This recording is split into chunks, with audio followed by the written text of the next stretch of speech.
Yes, we all know that there have been riots ongoing for several months. I'm not going to talk to you about the nitty gritty in-betweens of each activist throwing whatever at who or what the cops are doing. I want to ask you a more important question as it pertains to the next 100 days. Which side is winning the propaganda war, particularly as it pertains to what's happening with these riots? And I would argue it's actually Donald Trump. I know people are going to say, Tim, you're biased. You're always saying the Democrats are losing, things like that. And maybe it's because that's the case. Or maybe I am biased. But I'll tell you what, looking at the current trends and looking at some of the recent op-eds coming out from Black Lives Matter leaders, it stands to reason the riots are helping Donald Trump. And the advantages held by the left are being lost. The claim that Donald Trump is winning the propaganda war may seem strange considering articles like this from Vanity Fair. Trump could not be more on the wrong side. New poll shows Trump's Black Lives Matter protest response could cost him 2020. And with all of the stories coming out claiming that Trump is deploying secret police, how could he possibly be winning the propaganda war? I think the left has become desperate and they underestimate what I would call selfishness of Americans. Not in a disrespectful way. What I mean is people care about themselves, their friends and their families and their immediate safety and access to resources. They're not going to sympathize with riots or protesters because most people are not rioting or protesting. So you can put out all the stories in the world about Trump's secret police and guess what? It's going to backfire on you. In fact, I would say it already is. This story from Vanity Fair is wrong. It's not a new poll. The polling was conducted in early June, nearly 2 months ago. So why put out this narrative now?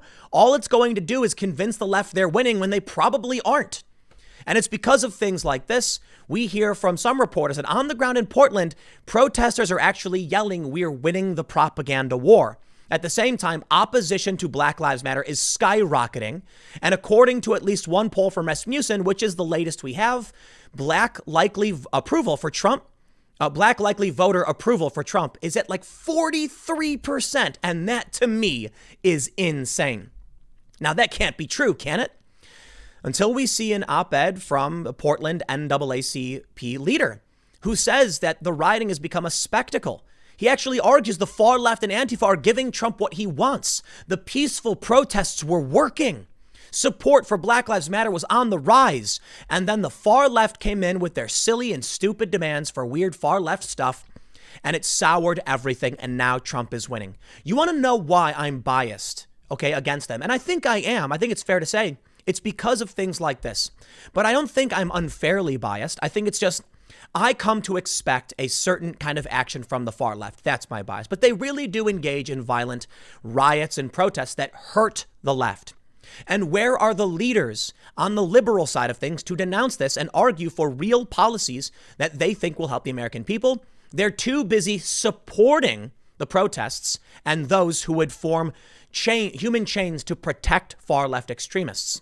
And now you have, and this is actually said, this NAACP leader saying that it's become a spectacle and basically it's helping Trump. The reason it's sad, a week earlier, he was very proud saying these protests are good. But now the violence has become too much and he actually calls out the far left. This to me says it all. They're warning now that this could help Donald Trump. It probably is. And that's why his poll numbers have improved. But let's get into it. Let's start reading the news. Before we do, head over to timcast.com/donate if you'd like to support my work. There's many ways you can give, but the best thing you can do, share this video and subscribe. Many of you haven't subscribed. In fact, half haven't subscribed. So if you really want to make sure you get access to my videos, I put them up every day at 4 p.m. Hit that subscribe button, hit that like button, notification bell. Let's read the story. I'm only going to read a little bit of this Vanity Fair story to give you a view of how they're framing things so I can actually argue that they're trying to push this. It's not the case. They say Trump could not be more on the wrong side. New poll shows Trump's Black Lives Matter protest response could cost him.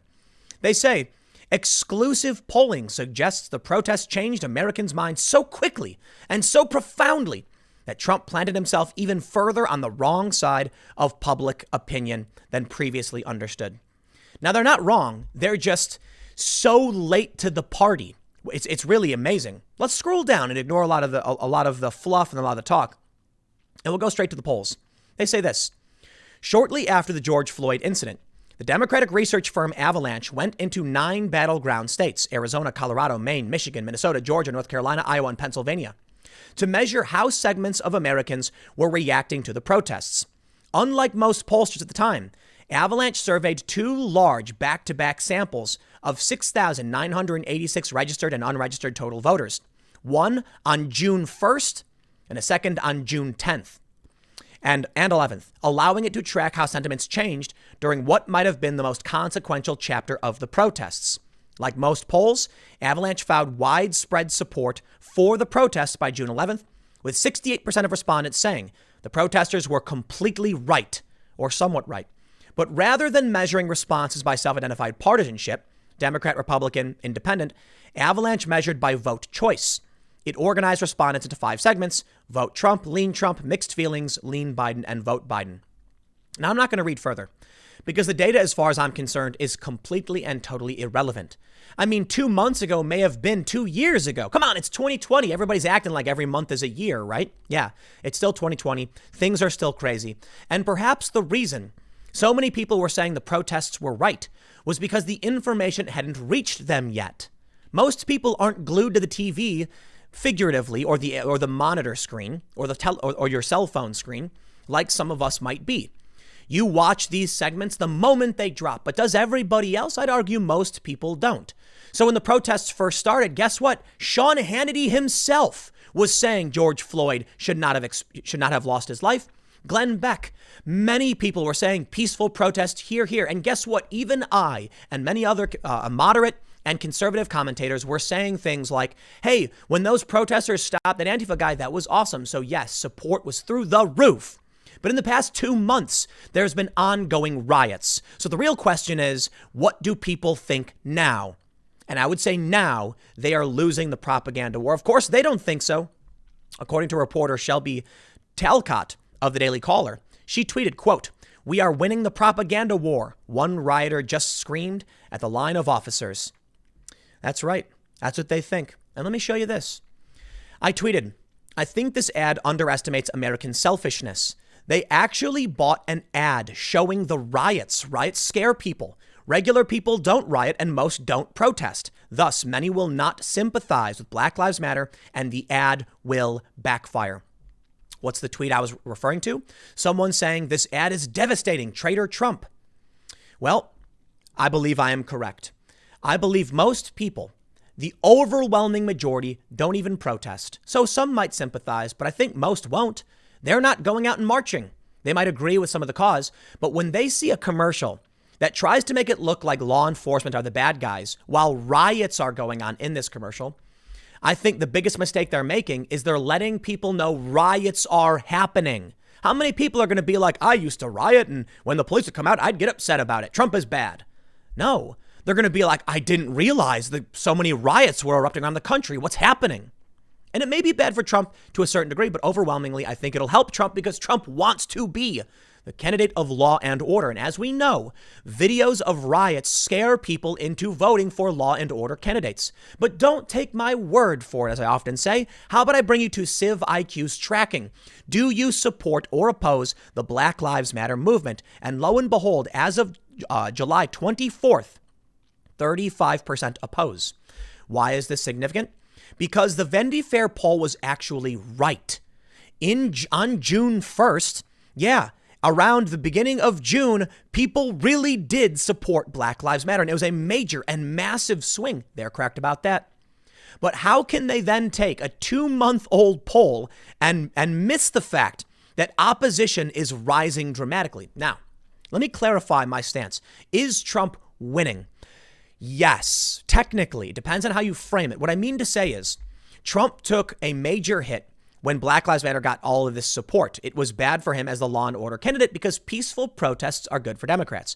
And as of today, support for Black Lives Matter is higher than it's ever been, even though it's gone down dramatically. Before all of the protests, it was at 42%. Today, it's at 50%. So it's still good. But the reason I say winning is that the tides are changing. Trump is starting to regain this ground. And current polls, when it comes to likely voters, show Trump is doing fairly well. Not perfectly, but so he's doing well enough, in fact, then he may be guaranteed the victory.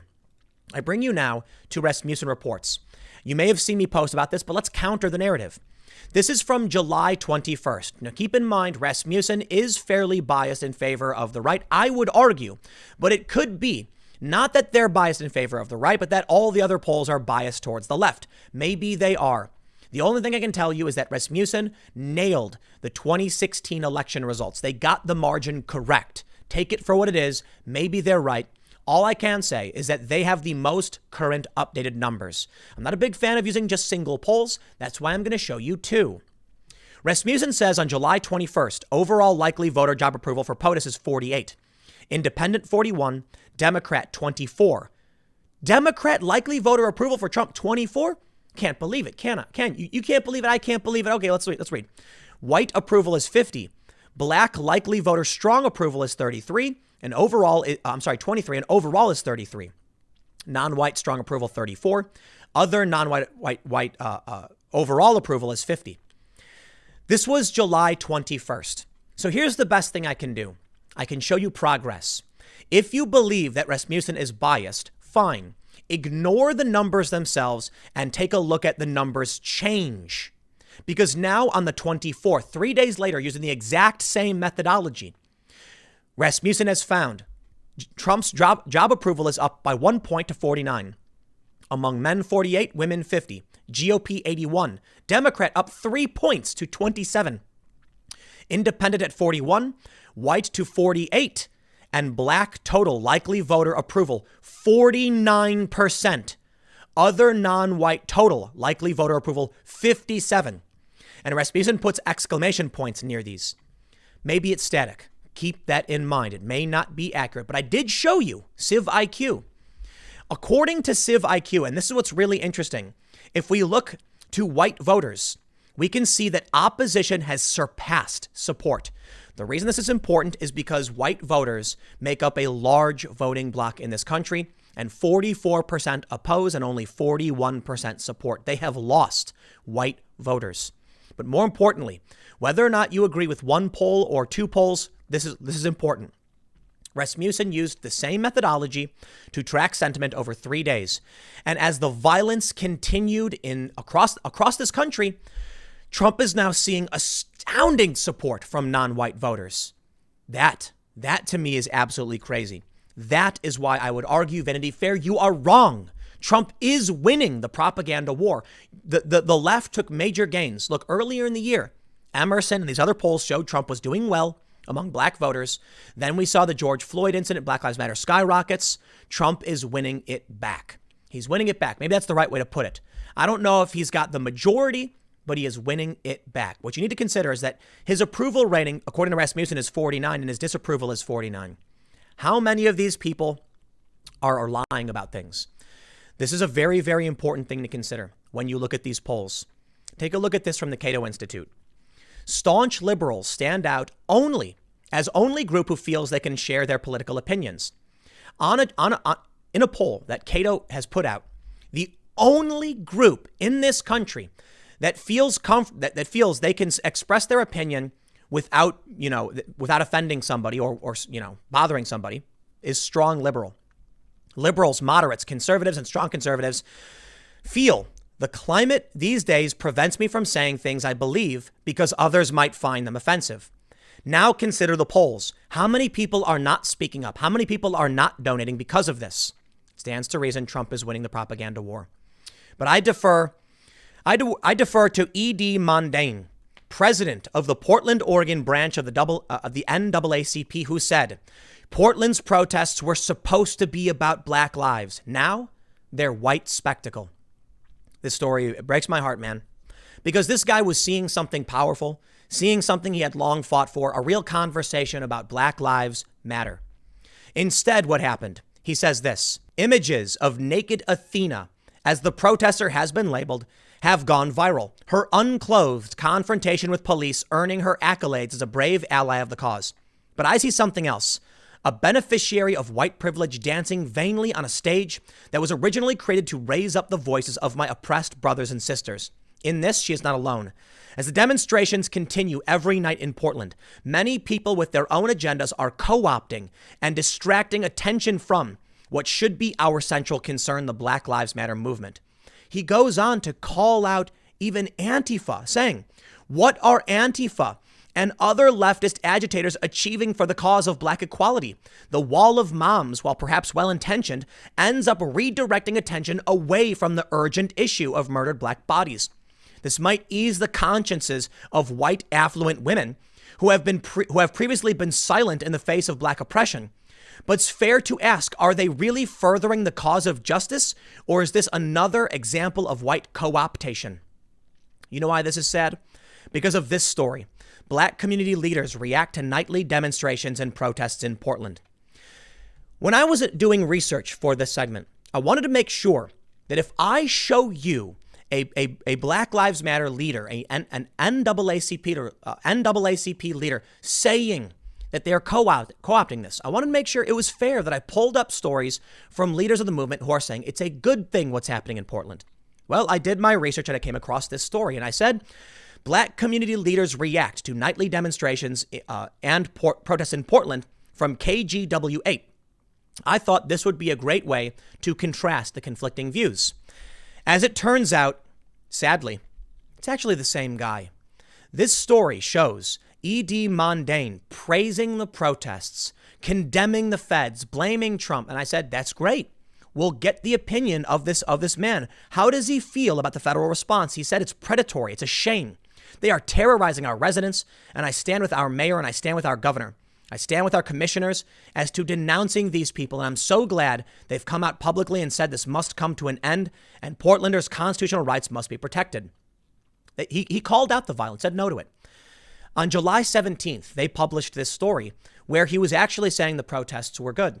6 days later, he penned this op-ed condemning the far left in a matter of speaking, because he's still calling on them to support the movement, but calling them out for co-opting the movement. What changed in those 6 days? I don't know, but I will tell you, it cannot be said, at least in my opinion, that the left is actually winning this information war on what's going on. Because according to the polls, opposition is on the rise across basically every voter group, mostly, though, among older white voters, but still among all voters. Rasmussen shows approval from the black likely voters at 49%. That must be an error, you say, but how could it be when even this dude, E.D. Mondane, president of Portland, Oregon, NAACP, is saying straight up they have co-opted our movement. If he's upset about this, I have to imagine a lot of voters are upset about this, and Trump may be winning. Another article was written today.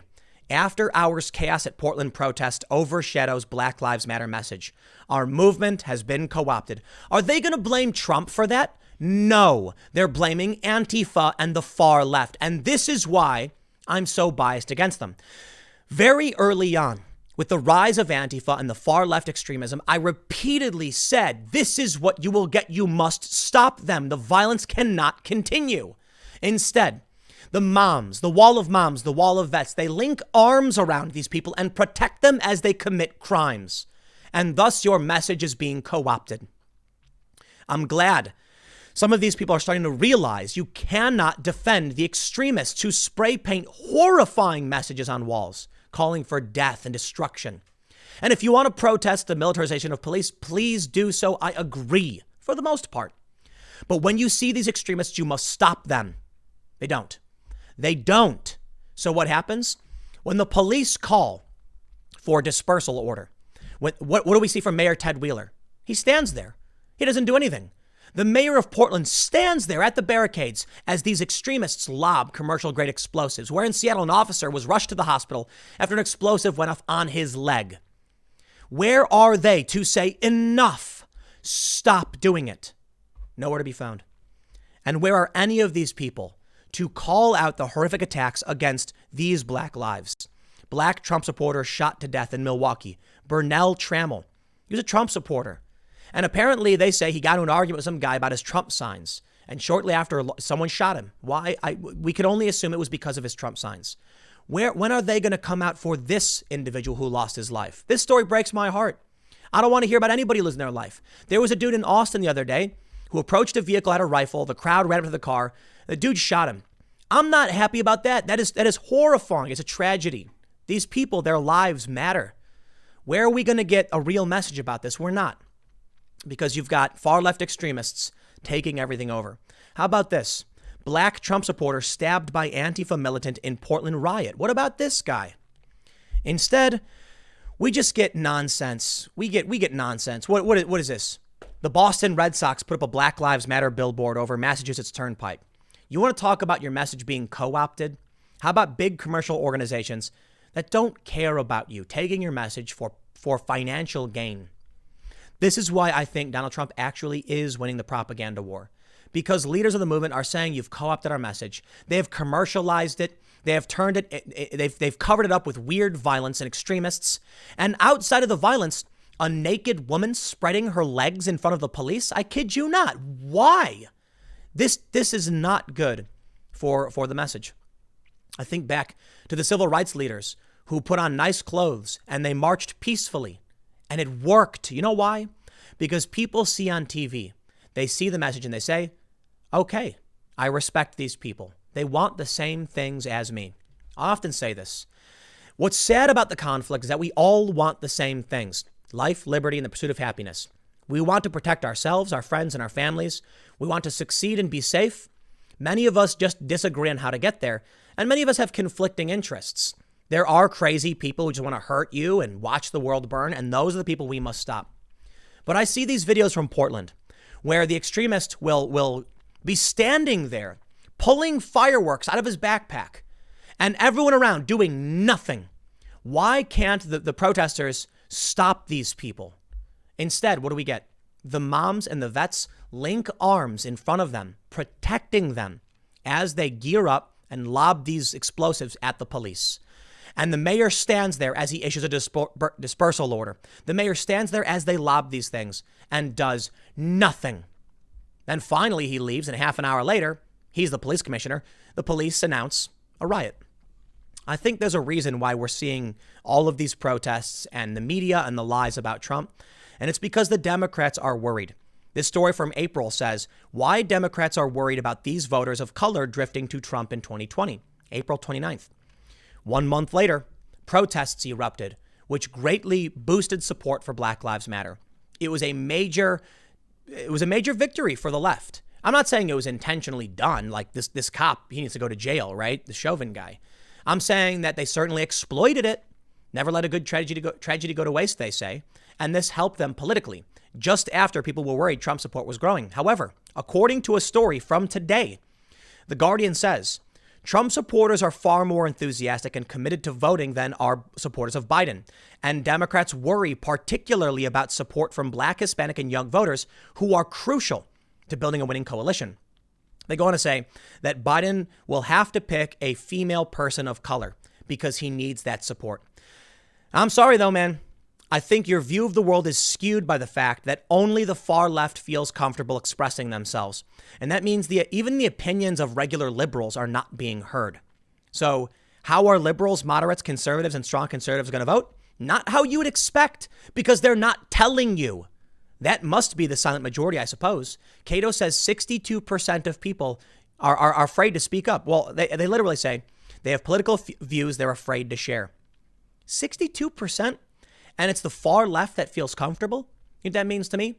The things you're seeing in the press and on social media are not from liberals, moderates, or conservatives or strong conservatives for the most part. It is dominated by the far left. When it comes time to vote, we know who's going to win.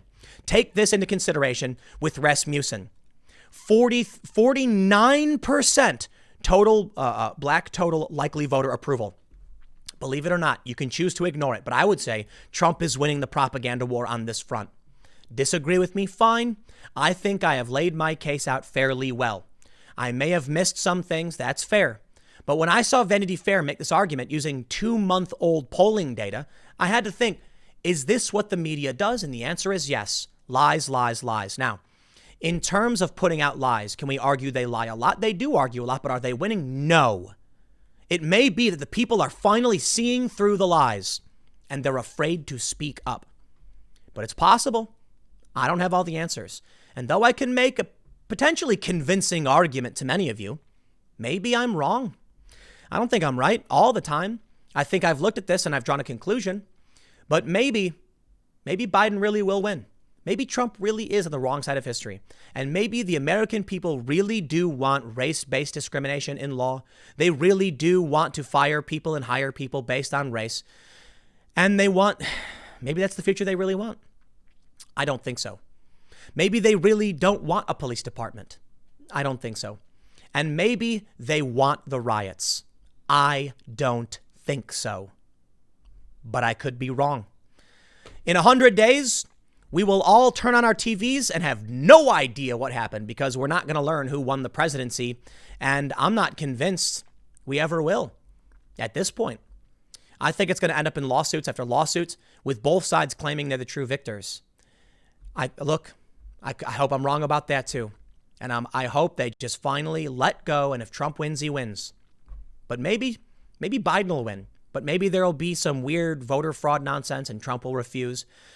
And then it'll be, I guess, the Republicans' turn to claim that Joe Biden stole the election like they did for 3 years. I don't know how we survive beyond that. But I do think Trump is winning the propaganda war. The question is, will there be fraud? Will there be voter disenfranchisement? Will Trump actually, will he be given a real chance to win, or will the election just be broken? I don't know. You let me know what you think in the comments. And then I'll have more videos for you up at 6 p.m. over at youtube.com/TimCastNews. And I will see you then.